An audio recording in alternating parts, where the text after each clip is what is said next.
ছাত্রী সংস্থা আসলে কোন শ্রেণীর ছাত্রীদেরকে নিয়ে কাজ করে? তারা কি শুধু মুসলিম ছাত্রী নাকি মুসলিম, অমুসলিম সমগ্র ছাত্রী সমাজকে নিয়ে তারা কাজ করতে চায় এবং তাদের ভবিষ্যৎ পরিকল্পনা কি ছাত্রী সমাজের অগ্রগতির জন্য?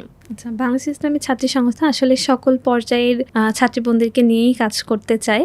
এখানে আমাদের ছাত্রী সংস্থার ক্ষেত্রে যদি আমরা বলি, আমাদের কাজের ক্ষেত্রে আমাদের এখানে যেমন এলাকা ভিত্তিক কাজ হয়ে থাকে এবং বিভিন্ন প্রতিষ্ঠান ভিত্তিকও কাজ হয়ে থাকে। স্কুল, কলেজ, মাদ্রাসা, বিশ্ববিদ্যালয়, প্রত্যেকটা সেক্টর ধরেই আসলে আমাদের কাজ রয়েছে। আমাদের এলাকায় যেমন হয়, গ্রামাঞ্চলে আমাদের কাজ আছে এবং শহর অঞ্চলে সব জায়গাতেই আসলে আমাদের কার্যক্রম বাস্তবায়িত হচ্ছে আলহামদুলিল্লাহ।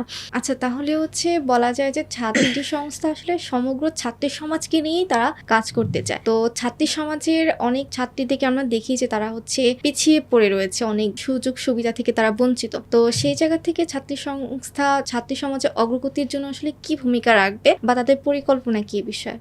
আচ্ছা, জি, বাংলাদেশ ইসলামী ছাত্রী সংস্থা আসলে ছাত্রীবন্ধুদেরকে নিয়ে যেহেতু কাজ করছে, আমাদের তৃতীয় দফা কর্মসূচিটা হচ্ছে ছাত্রী সমাজের মর্যাদা প্রতিষ্ঠা এবং বিভিন্নমুখী সমস্যার সমাধান করা। তো আমরা আসলে আমাদের যে কার্যক্রম, যেমন ইসলামটাকে প্রচার বা ইসলামের সঠিক ধারণা দেয়া যেমন আমাদের কাজ, এবং পাশাপাশি একজন ছাত্রীকে এই দুনিয়াতে বা দুনিয়াবী জীবনে, পাশাপাশি পরকালীন জীবনে তাদেরকে একজন যোগ্য এবং দক্ষ নাগরিক হিসেবে বা গড়ে তোলার জন্য আসলে যে পদক্ষেপগুলো নেওয়া দরকার, আমাদের পক্ষ থেকে আসলে আমাদের যতটুকু সামর্থ্য আছে আমরা চেষ্টা করছি। যেমন আমরা যেসব ছাত্রীরা আসলে পড়াশোনা করতে পারছে না ঠিকঠাক ভাবে আর্থিক সংকটের কারণে, তাদের জন্য একটা ছাত্রী কল্যাণ ফান্ড আমাদের রয়েছে। এছাড়া আবাসন সংকট নিরসনের চেষ্টা করা হয়। পাশাপাশি ছাত্রীদেরকে বর্তমান সময়ের সাথে আসলে তাল মিলিয়ে চলার জন্য যে স্কিলগুলো তাদের মধ্যে থাকা দরকার, সেই স্কিলগুলো ডেভেলপমেন্ট করার জন্য আসলে আমাদের বিভিন্ন পদক্ষেপ রয়েছে। যেমন একটু যদি বলি যে আমাদের